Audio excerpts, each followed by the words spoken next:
Deuxième projet qu'on réalise avec le DSA, Design Produits Mobilier de l'École Boulle, avec l'équipe déjà présente l'an dernier sur Fès au Maroc, constituée de Jean-Pierre Keflou, pour toute la partie notamment opérationnelle, et Antoine Fernet et moi-même, Vincent Ronsard, pour la partie programmatique et conception.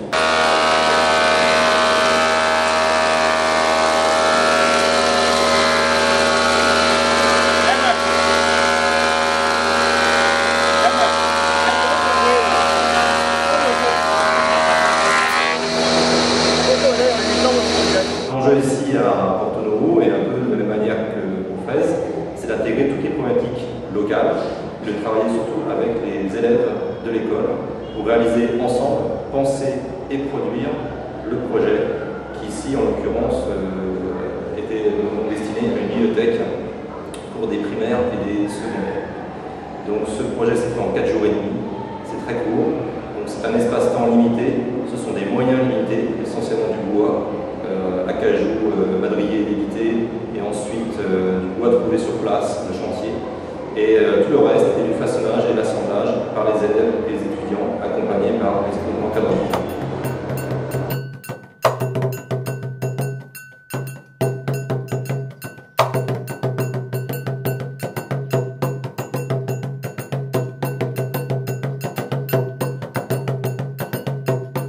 En fait, le premier projet que nous avons mené à Fès l'an dernier était déjà en perspective de faire un projet sur l'Afrique de l'Ouest.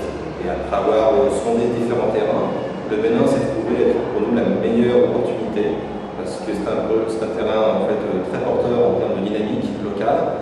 Il y a une véritable culture, il y a des besoins très forts, et puis il y avait des acteurs sur lesquels on pouvait compter, notamment le centre Ouadana. Donc c'est grâce à ces différents facteurs que notre choix s'est porté sur Porto-Novo.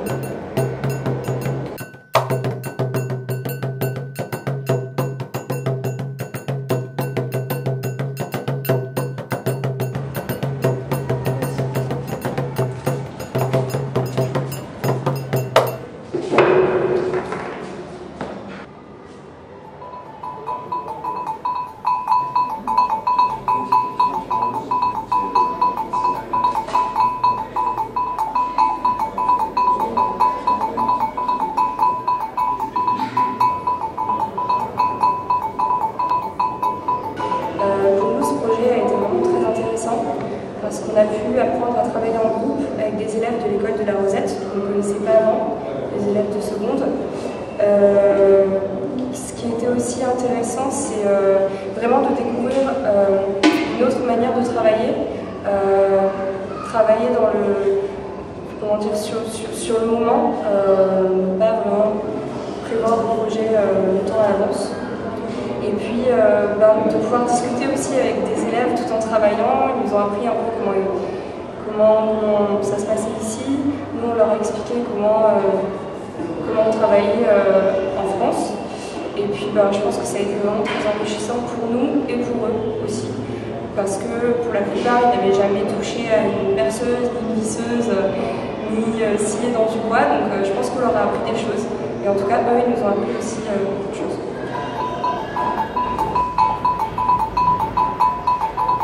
Ce qui m'a aussi plu, c'est le fait de découvrir la manière de travailler l'école Boulle. Ils avaient une certaine organisation.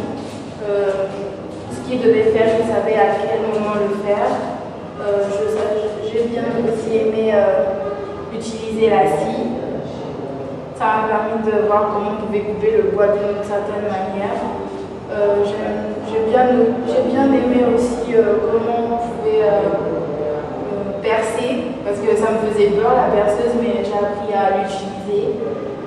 J'ai aussi aimé l'échange entre nos cultures, la manière dont ils étaient ouverts avec nous et qu'ils nous ont apporté leurs connaissances, leur manière de travailler, leur manière de faire. En fait, moi j'ai jamais fait un projet projet comme ça avec toute une classe où on travaille en équipe, avec autant de personnes. Et j'ai été très surprise parce qu'il y avait une bonne humeur permanente. Parce que bon, quand on travaille en groupe, il y a forcément des tensions, à un moment donné on n'est pas d'accord, mais là il y a vraiment pas eu de tension du tout. On était tout le temps dans une espèce d'osmose de travail qui était très agréable, autant avec notre classe qu'avec la classe des élèves de la Rosette qui nous ont aidés et qui étaient d'ailleurs très très volontaires. Moi je me souviens des filles qui peignaient avec moi et qui n'arrêtaient pas, qui me demandaient encore qu'est-ce qu'on fait, est-ce qu'il y a encore quelque chose à faire. Elles étaient tout le temps alors déjà très patientes, parce que je leur demandais plein de choses et plein de petites rectifications et elles le faisaient sans broncher, c'était vraiment super. Et en plus elles étaient toujours avec moi, très contentes, voilà, elles ne se plaignaient jamais, il n'y avait aucun problème. Donc moi j'étais surprise de cette bonne humeur générale et j'en suis très contente. Bon, alors moi mon rôle consiste à assurer une cohérence technique dans le cadre du projet, c'est-à-dire à faire en sorte que le projet des élèves soit réalisable technologiquement et tienne debout. Alors pour cela, évidemment, on constitue des équipes avec nos élèves en y intégrant les élèves locaux. La difficulté, le challenge, c'est de réussir à tenir dans les délais et de sortir un projet qui soit viable, avec des moyens extrêmement limités. Par exemple, là, on a récupéré les madriers qui servent habituellement au montage des échafaudages. Les a nettoyés, épluchés et fait en sorte qu'il y ait des possibilités d'intégrer des étagères. Des étagères à plusieurs niveaux, qui sont accessibles à la fois du plus petit, enfin du petit au grand, et pour faire une structure qui ne soit pas nuisible à l'ensemble de la structure du bâtiment. C'est-à-dire qu'on a fait en sorte que cette structure soit à la fois solide, ne bouge pas, et démontable, c'est-à-dire qu'elle tient sous pression de vérin que l'on a bricolé avec des vis, des contre-échos, on a tout fabriqué sur place. L'idée aussi, donc, c'était pas uniquement un espace de stockage, parce que la bibliothèque c'est avant tout un lieu vivant, et dans le cadre de Change ta classe, on essaie de valoriser des activités qui valorisent la création. Par exemple, ici on a mis en place une immense banque qui permet de mettre en place des postes de travail dédié notamment à l'informatique et à Internet. Donc on a essayé d'optimiser au mieux en fait cet espace-là avec des passages pour les cartes électriques, avec des alimentations électriques en dessous. Il faut quand même un gestionnaire de la salle et un acteur de l'école qui a la responsabilité de cette salle. On veut aménager cet espace-là. Donc on voit ici son bureau avec une dessert qui permet justement de récupérer des livres qui seraient éventuellement empruntés par les grands dans l'école, notamment les internes, et que le gestionnaire pourrait récupérer ici.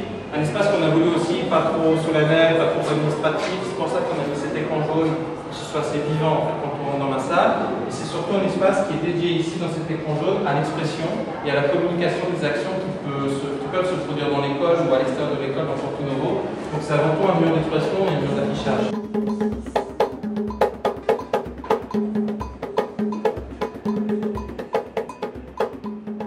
On a revu la répartition aussi des éclairages sans affecter la maçonnerie ou quoi que ce soit. On a simplement profité de la structure des étagères pour venir repiquer dessus directement les ancrages des 6 points d'éclairage qui sont présents dans la salle, simplement constitués d'un fer à béton retraité en couleur et d'un plat, d'une coupelle émaillée achetée sur le marché de Porto Novo. Je félicite les élèves, je félicite les étudiants et je trouve ça donne des idées, il y a des choses qui peuvent se faire. On avait prévu de faire une bibliothèque, mais je n'avais jamais imaginé une bibliothèque de cette façon-là. Mais elle est africaine, elle a de la vie, on sent la vie dans ce qui a été fait et ça me fait énormément plaisir. Moi je trouve ça très très intéressant parce que bon, ce qu'on fait dans une école je peux dire d'enseignement général, on ne travaille pas assez avec les doigts, avec sa main, son corps. Donc c'est une opportunité que les élèves architectes de Hall offrent à nos élèves de pouvoir participer, de poncer, de vernir, de scier, de voir ce que ça peut donner, le produit brut et le produit fini. Donc ils ont eu à à travailler sur une matière. Ils ont pu voir ce que ça donne. Et ce travail-là, je trouve que ça leur a apporté beaucoup cette année. Les mathématiques apportent, mais ça aussi, ça apporte. On sait qu'en se forçant un peu, en ayant pas mal d'imagination, on peut arriver à faire de très très belles choses. On peut arriver à participer. On peut arriver à changer tout un monde. Et c'est surtout ça qu'on cherche à faire.